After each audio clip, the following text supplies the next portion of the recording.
Next, values of sine theta, cos theta and tan theta और cos theta और secant theta और cot theta at various values of angle in degrees and radian. Degree और radian हमने पहले किया हुआ है। अब इसकी वैल्यू किसकी, साइन थीटा की और कॉस थीटा की और टेन थीटा की और कॉसेक थीटा की, सेकेंड थीटा की और कॉट थीटा की हम वैल्यू निकालने जा रहे हैं वेरियस एंगल्स के ऊपर। जैसे आपने मैट्रिक में पढ़ा हुआ है कि sine 0 0, sine 30 1/2, sine 45 1/√2 and sine 60 √3/2 और साइन 90 1। तो वैसे ही यहाँ पर है, देखो ये डिग्री है, डिग्री में एंगल है हमारे पास 30, 45, 60, 60 के बाद 90, 100, आगे जो है वो और बड़े एंगल है। बीच में हम दो एंगल और लिए हुए हैं हमने 37 और 53, क्योंकि ये नीट एस्पायरेंट के लिए अच्छा है, क्योंकि कई बार जो 37 के ऊपर भी बार बार क्वेश्चन आता है कि साइन 37 कितना होता है, तो ये 3/5, या साइन 53 कितना होता है 4/5। तो ये नीट में ये क्वेश्चन इसके ऊपर आते रहते हैं। तो यहाँ पर आप देखें कि साइन 30 डिग्री के ऊपर जो है 1/2 है, साइन 37 डिग्री के ऊपर 3/2 है और साइन 0 के ऊपर 0, साइन 45 के ऊपर 1/2, साइन 53 के ऊपर 4/5 और साइन 60 के ऊपर √3/2 और साइन 90 के ऊपर 1 और साइन 120 के ऊपर √3/2। तो आप देख रहे हैं 60 और 120 इसके ऊपर एक ही एंगल है। यहां भी देखो, ठीक है, यहां भी एक एंगल है, परंतु यहां कॉस में क्या है, कॉस में यहां -1/2 है, वैल्यू सेम है परंतु यहां माइनस है। आगे आप देख रहे हैं 135 डिग्री 1/√5 √2 45 के ऊपर भी वही वैल्यू है जो 135 के ऊपर है और 180 के ऊपर वही वैल्यू है जो 0 के ऊपर है। वैसे ही अगर आपसे पूछा जाए कि साइन 5/6 कितना होता है तो 1/2, साइन 37 5/180 कितना होता है 3/5। वैसे साइन π/4 कितना होता है 1/√2 और वैसे ही नेक्स्ट और नेक्स्ट। इस ढंग से रेडियन में भी आप लोग ये वैल्यू सेम ही रहेगी, परंतु एंगल डिग्री को रेडियन में लिखा जाए तो वैल्यू चेंज नहीं होगी, वैल्यू सेम ही रहेगी। तो वैसे ही आगे कॉस है, कॉस 0 के ऊपर 1 होता है, कॉस 30 के ऊपर √3/2 होता है। मैंने मैट्रिक में ये बताया हुआ है कि आपने ये वैल्यू याद रखनी है, 0 1/2 1/√2 √3/2 और 1। फिर नेक्स्ट के लिए आप क्या करते हैं, इसको उल्टा कर देते हैं, 1/3/2 ये छोड़ देने हैं 2, ये 1 या बीच में इनको भी ले लो, उल्टा आ जाता है, देखो 4/5 और ये भी 3/5 और देखो ये 1/2 और ये 0। एक साइड को आपने ऐसे कहां तक 90 तक आपने एक स्टेट पे ऐसे लिखे, दूसरा अगर आपने ऐसे लिखे, तीसरा आपने इसको इससे डिवाइड किया, इसको इससे डिवाइड किया, इसको इससे इस ढंग से आपकी तीसरी लाइन इस टेबल की तीसरी लाइन भी आ गई। ये आपने मैट्रिक में किया हुआ है। अगर आपको किसी ने समझाया है तो 0 1/2 3/5 1/2 √2 4/5 √3/2 1, ये टेबल की एक लाइन आ गई।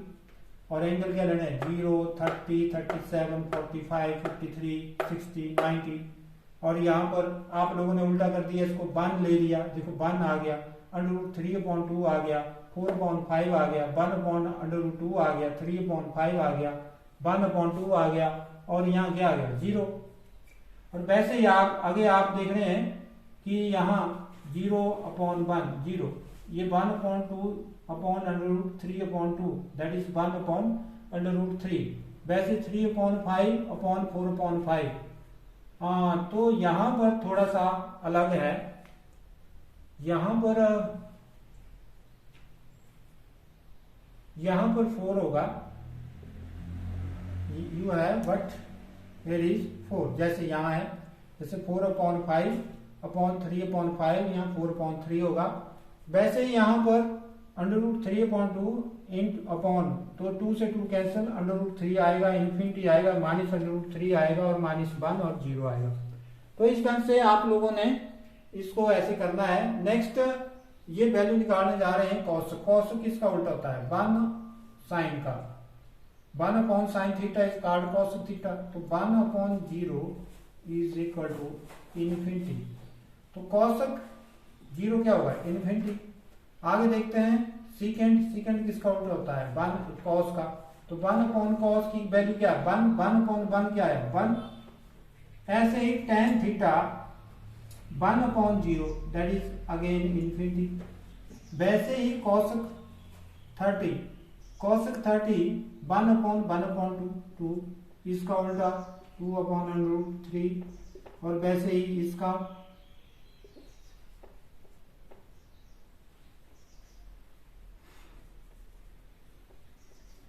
√3।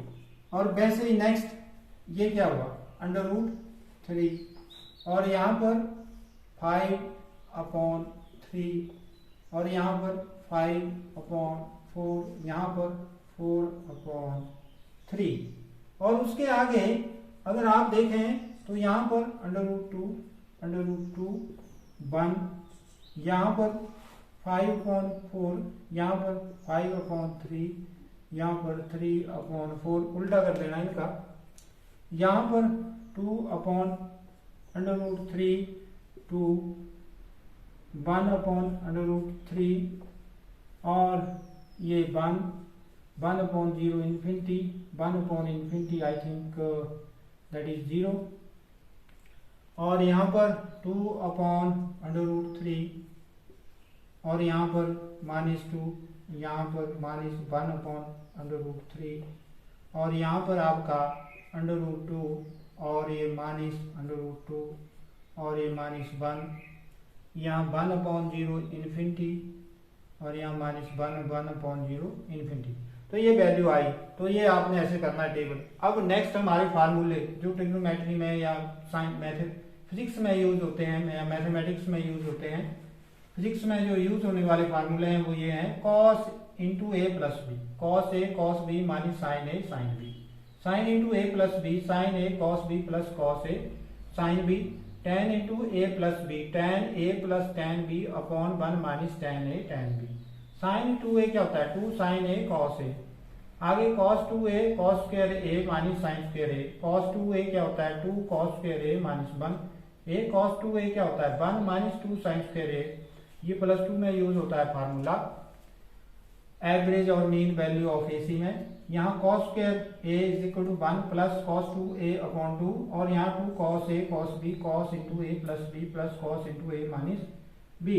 अब अगर आप यहाँ देखें sine square a is equal to 1 minus cos 2a upon 2, 2 sine A cos b is equal to sine into A plus B sine into A minus B. ए क्या है? ए और बी एंगल है परंतु अलग अलग हैं। जैसे मान लो यहाँ बोल सकते हैं साइन 45 और ए cos 60, तो आपका जो फार्मूला बनेगा वो ऐसे बनेगा। यहाँ पर 60 प्लस 45 है, 60 माइनस 45, तो इस ढंग से ये रिजल्ट आ जाएगा। तो sine A plus sine B is equal to 2 into 2 sine A plus B upon 2 cos A minus B upon 2, cos 2a 1 minus tan square A upon 1 plus tan square A. और उसके बाद cos a plus cos b is equal to 2 cos into A plus B upon 2 cos into A minus B upon 2। और उसके बाद sign 2a 2 sine A cos a is equal to 2 tan a upon 1 plus tan square A. tan 2a is equal to 2 tan a upon 1 minus tan square A. तो इसी ढंग से triangles rule की बात की जाती है तो साइन रूल फॉर ट्रायंगल, अगर ए बी सी इसकी साइड है, अल्फा बीटा गामा इसके एंगल हैं, ये देखो alpha beta gamma a b c इसकी साइड है, तो हमारे पास जो साइन रूल होता है वो क्या बोलता है? Sine alpha upon A. देखो साइन अल्फा अपॉन ए इस एंगल के अपोजिट साइड, तो sine alpha upon A, sine beta upon B, sine gamma upon C. ऐसे कोसाइन ए का कोसाइन रूल है that is C square is equal to A square plus B square minus 2ab cos theta. तो इस ढंग से ये फार्मूले आपने लिखने हैं और ये टेबल भी आप लोगों ने याद करना है। तो दिस इज टुडे लेक्चर।